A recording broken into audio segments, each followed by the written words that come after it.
So hi, I'm Vilheim Piwowarek, and I am a recently graduated undergraduate here from the entomology department, who covered most of the pollinator side of the solar synergies project that Rachel just presented on. Today I'm going to be talking about pollinator enhancement on solar farms. So I'm sure this is going to be drilled into y'all's minds today over and over, but let's drill it in some more.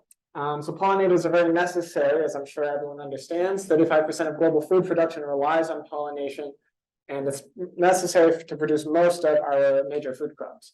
And overall, about 65% of flowering plants require insect pollinators specifically, and many plant species are pollinated only by a single insect species. So here, figs is a perfect example. Each species of fig is pollinated only by a single species of fig wasp. So that can be important for plant conservation. You need to maintain the pollinator if a plant only has a single pollinator, or for production in terms of figs. Now, in terms of pollinators on solar farms, there's many things we can do to enhance pollinator habitat on solar farms. There's several reasons why you would want to do that. So some of the reasons you would want pollinators on solar farms is that it encourages pollination in agricultural systems in nearby areas. It also encourages pest control in agricultural systems in nearby areas, and I'll get to that more later in the presentation. In addition, it'll aid pollinator conservation. A lot of these pollinators may be threatened or endangered, and they'll benefit the surrounding habitat when they have more resources on the solar farm. And plus, when you're putting these resources on the solar farm, you're restoring some of that native habitat that was lost when the solar farm was built.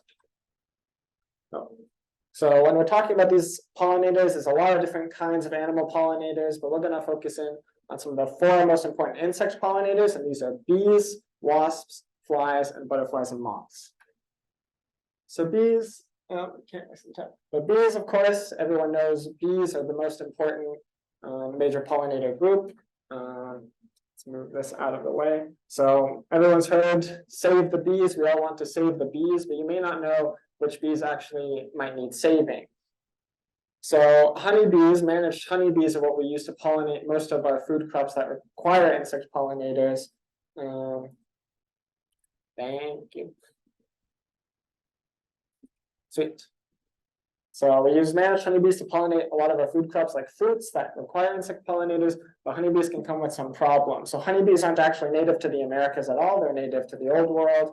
And some research shows that honeybees can actually be problematic for native pollinators and compete with them.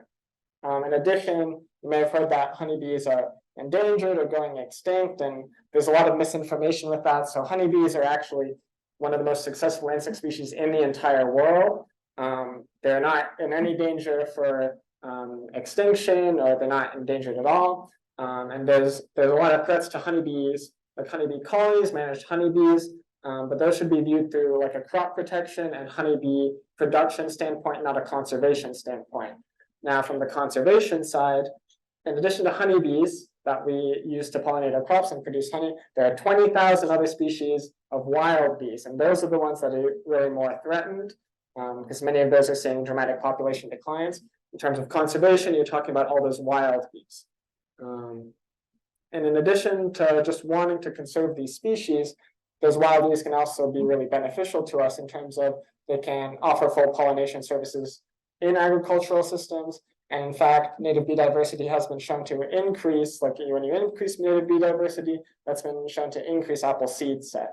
So there may be additional benefits to using native pollinators in our agricultural systems as opposed to honeybees. Bottom line, though, if you want to increase both honeybees, put services for honeybees and native bees on solar farms in order to boost production in agricultural systems nearby. Now, flies are some of the unsung heroes of pollinators, because flies are actually very valuable. Most flies-like groups are pollinators, but today we're going to be talking about two groups in particular, the hoverflies and the bee flies. So hoverflies are great because they're pollinators, but in addition, they perform pest control services because a lot of them control aphids or other small insect pests. So by adding these flies, you're having these pollination benefits, but then you're also having a pest control benefit. Bee flies are also pollinators as adults, like the hoverflies, and some bee flies are actually the only known pollinator for some critically imperiled plant species. So for example, this plant over here is the Lake Wales balm. It's only found in Highlands County in Florida, and it's only known to be pollinated by that one bee fly species right there. Now wasps. How many people in this room like wasps? Okay, that's pretty good, but we can do better than that.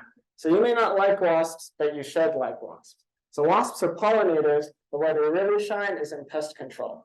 So almost all insect species that you can imagine have a wasp that hunts or parasitizes it. And that means if you have a pest, there's a wasp that can control that pest.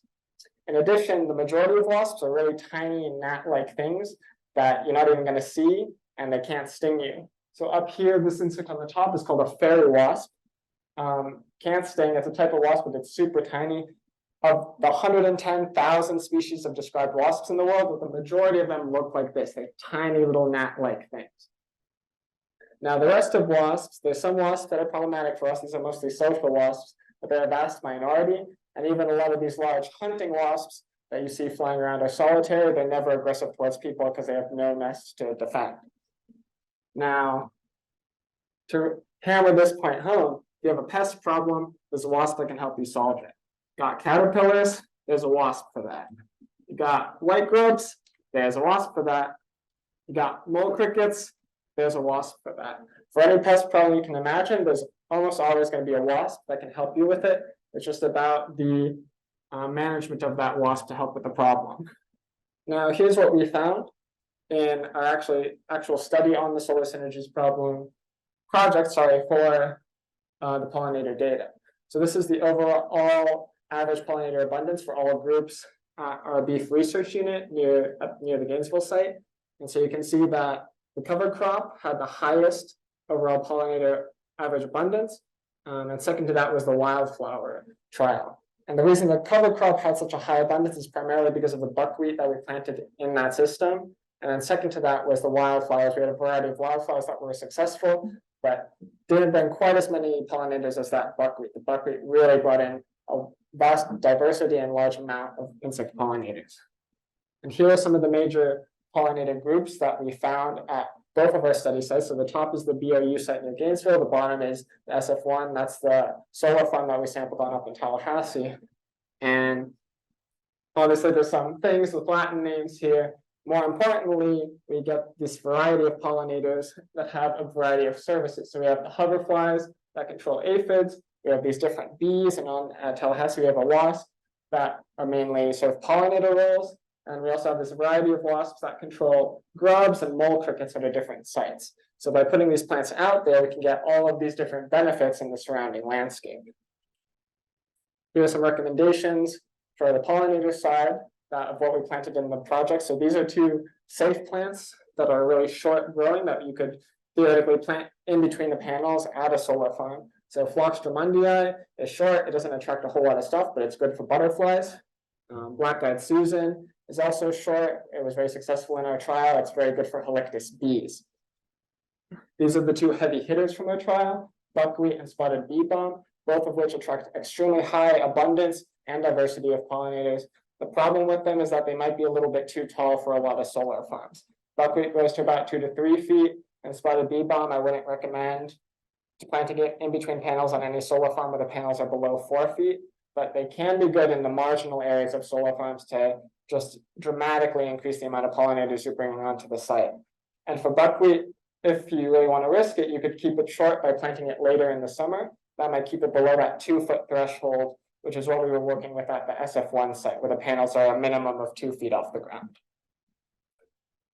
So overall, there's a lot of benefits to creating pollinator habitat on solar farms, especially in terms of ecosystem services of pollination, pest control, and agriculture, as well as to the native land. Bees, flies, and butterflies are valuable pollinators, and wasps and hoverflies can control pest control services as well. Thank you.